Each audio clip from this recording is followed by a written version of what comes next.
Hello, today I'm going to talk about the effect of sexual abuse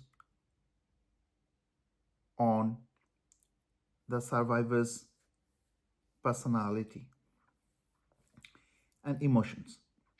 So, sexual abuse is a trauma, and a trauma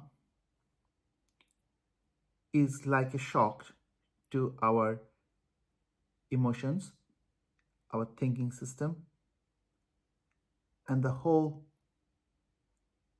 memory actually. The emotions and memory are closely connected because when we experience a trauma, we store that trauma as a memory.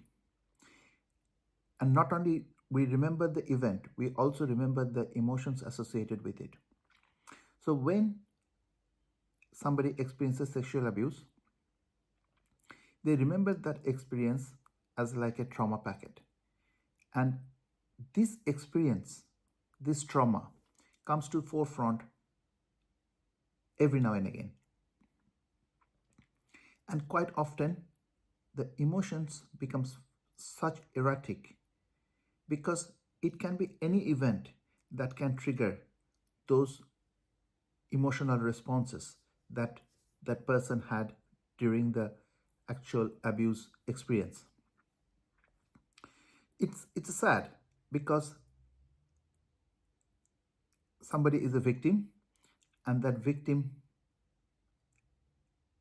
carries on experiences the same thing and that disrupts their life. The abuser runs away, but the survivor and the victim, who are both the same, survive but feel the effect of it. And when the emotional responses gets out of hand all of a sudden because that person is remembering that trauma, and this happens in subconscious mind without knowing it, in those circumstances, what happens is that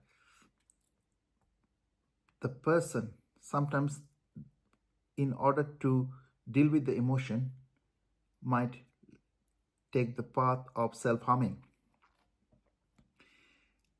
And quite often it is a cry for help. And but people around that person feels that that person is a nuisance, that person is causing disruption. Actually, there is a logical sequence that follows, but for common people it becomes very difficult to understand that. Even healthcare professionals runs away from those kind of emotional responses. They don't know what to do because can be quite challenging.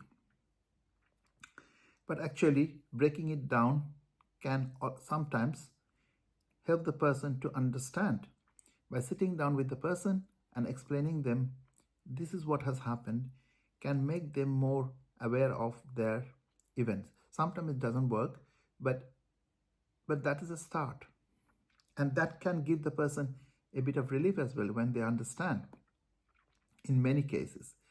So it is all about explaining the person what they're going through and making sense of the thing. And it is a kind of trauma. In those kind of, through the self-harm, person is just basically trying to block and deal with that emotion that is triggered for some reason. And dealing with the emotions sometimes can be the quite hard thing because the person might not be aware of that emotion.